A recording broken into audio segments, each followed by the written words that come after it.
با استفاده از این دستگاه چوبی پارچه‌های ابریشمی می‌بافد. فاطمه نورزان باشنده ولسوالی زندجان هرات است. او از رونق یافتن کاروبارش قصه می‌کند و می‌گوید در کنار پلوری پارچه‌های ابریشمی نیز می‌بافد.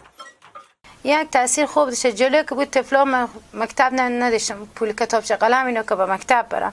حالا ماونه 6000 مثلا معظمی شالا ابریشمی به دست میارم، میتونم طفلا خوب مکتب ببرم، بخوبه کنم، به خونه مصرف خونه میتونم اجرا کنم.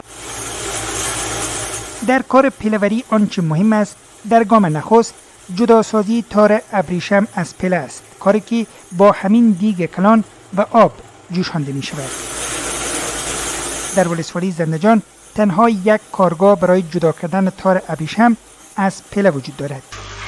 کرم ابریشم بعد از 1 ماه به پله تبدیل می شود و سپس در داخل این دیگ بزرگ با آب جوشانده می شود و از این طریق تار ابریشمی به دست می آید و سپس یک مرحله دیگر سپری می کنه و به رنگ‌های مختلف رنگامیزی میشه و سپس از سوی خانم‌ها در ولسوالی زندجان ولایت هرات دستمال‌های ابریشمی، لنگی ابریشمی، چپن و همچنان قالین ابریشمی ساخته می شود.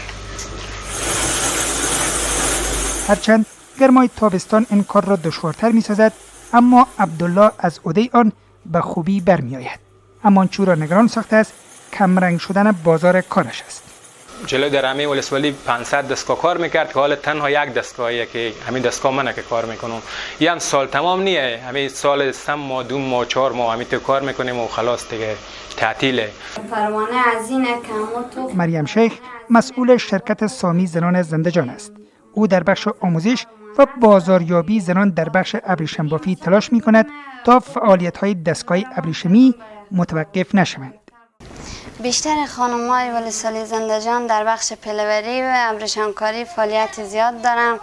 بعد و دوست داریم که از این رکود نجات یافتیم و از دولت هم خواهشمندیم که تا در بخش بازاریابی ما حمایت کنه. تارهای ابریشم توسط این دستگاه برای بافت پارچه‌های ابریشم آماده می شود و به دسترس زنان در ولسوالی زندجان برای ساخت پارچه قرار می گیرد. پلوری و ابریشم بافی تنها منبع درآمد این زنان است و آنان در تقلای بازار مناسب برای فروش محصولاتشان هستند.